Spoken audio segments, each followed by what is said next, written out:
Hello all, Derailed Studios here, and it's Christmas time. Today we will be talking about Thomas's Christmas Wonderland. So let's get into that. Oh, and before we start, we have a special guest, that being Rob's Engine Workshop. Hi, I'm Rob's Engine Workshop, and I make Roblox videos, meme videos, sometimes trains videos. Yeah, I'm mostly not really active, but mostly it's Roblox videos. So he'll be doing some of the episodes, and I'll do the rest. Now we may start. The history for this release was actually very short. It was originally released on VHS by Anchor Bay Entertainment in 2000, then on DVD with a bonus CD sampler in 2002.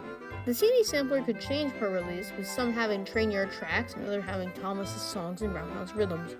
Weirdly, this release was never reprinted by Lionsgate or Universal.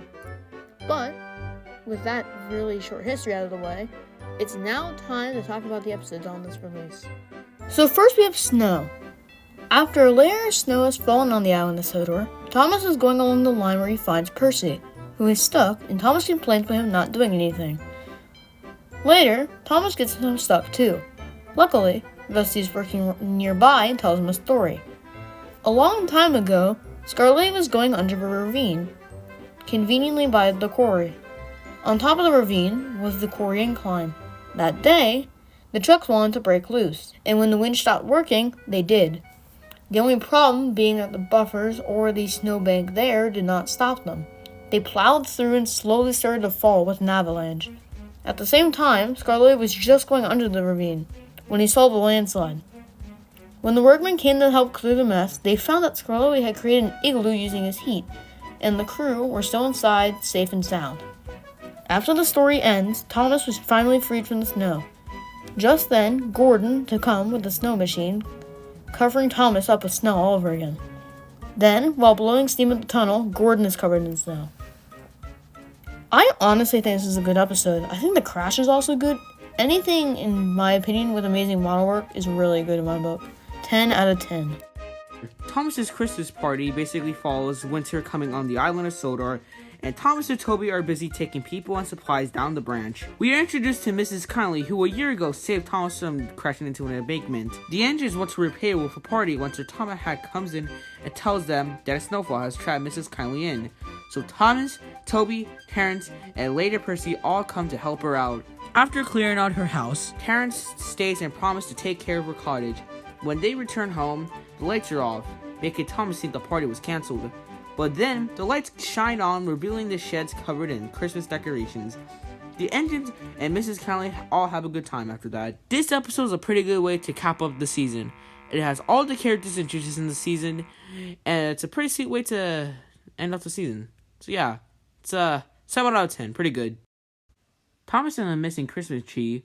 It was 2 days before Christmas, and everyone was setting up the Christmas decorations. At Timmins Station, Sir Thomas tells Thomas that the Christmas tree has come and Thomas has to fetch it while Duck watches over Danny and Clarabelle. Thomas asks Topham if he and the other engines can go and sing carols, and when Sir Thomas promises to think on the matter, Thomas rushes to collect the tree. It goes smoothly at first, but he ends up getting stuck in a snowdrift. Then, suddenly, an avalanche buries Thomas and the tree under thick snow. Back in the yards, Gordon, Henry, and Donald and Douglas are waiting for Thomas, and they start to get cross until Sir Thomas tells them that the snow has gotten Thomas stranded. Everyone now feels bad for Thomas, and Donald and Lois go out to search for him. They soon reach a snowdrift that is deeper than the rest. Suddenly, a cry for help is heard, and Donald thinks he heard something, but Douglas thinks it's the wind. Hearing the cry for help again, they realize that Thomas is there and is buried. Time passes as workmen, and later Thomas's driver and firemen dig through the snow. Thomas is soon freed and follows the twins home and were robbed by nightfall. Topham rewards the engines by granting them permission to sing carols. The engines happily chuff to the station. Then the lights come on and Sir Thomas declares 3 cheers for Thomas and all his friends. Herod soon joins the party, bringing the man himself, Santa Claus, and everyone cheers. As the carol begins, Thomas tells Percy that, although getting stuck in the snow was no fun, it was worth for the celebration and wishes everyone a happy Christmas. This episode is definitely a step up from Thomas's Christmas party. It has sprinkles of comedy, good sets, very good lighting. Overall, a pretty good episode. 8 out of 10. Now we have Terrence the Tractor. One autumn day on Sodor, Thomas is puffing along his branch line when he spots a tractor plowing in a field. We find out that the tractor is named Terrence. After talking about his caliper tracks, Thomas takes a disliking to him. A few days later, it starts to snow on Sodor, and Thomas is forced to wear his snowplow. He doesn't like it, and by the end of the day, he's damaged the plow. The next day, he doesn't wear the plow, and while going through a tunnel, he gets stuck in the snow. Then, Terrence comes and saves the day. Thomas then thinks Terrence's caterpillar tracks actually have a good use to them.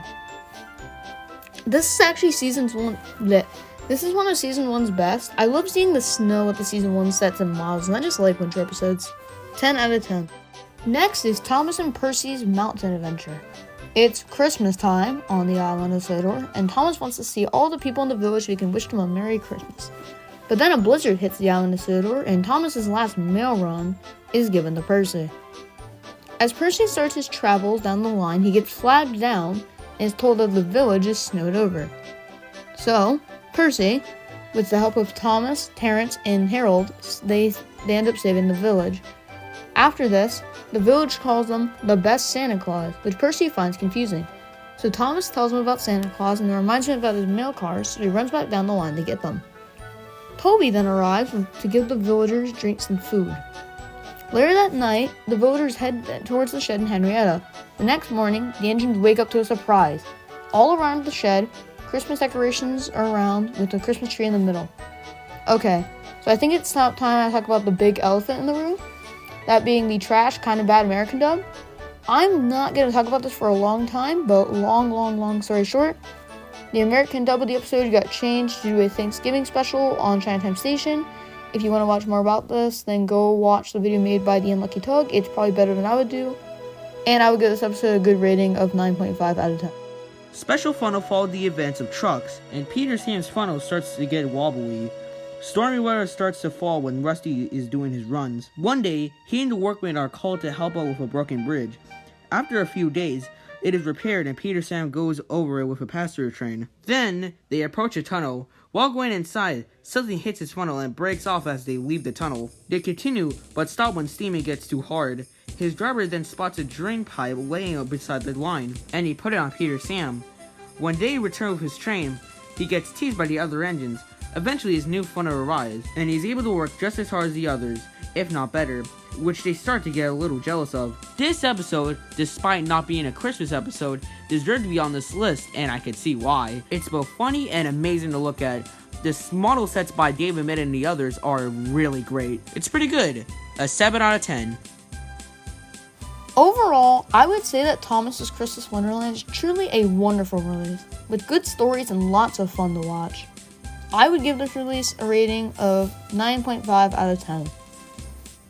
Just a quick shout out real quick to Rob's Engine Workshop, who helped me out with this video a lot, and without him this video would have probably not been done at all. So yeah, his channel will be linked down below, as well as the video for the Unlucky Tug. And now for the next video on this series, I think we're going to have a little bit of fun with a small release.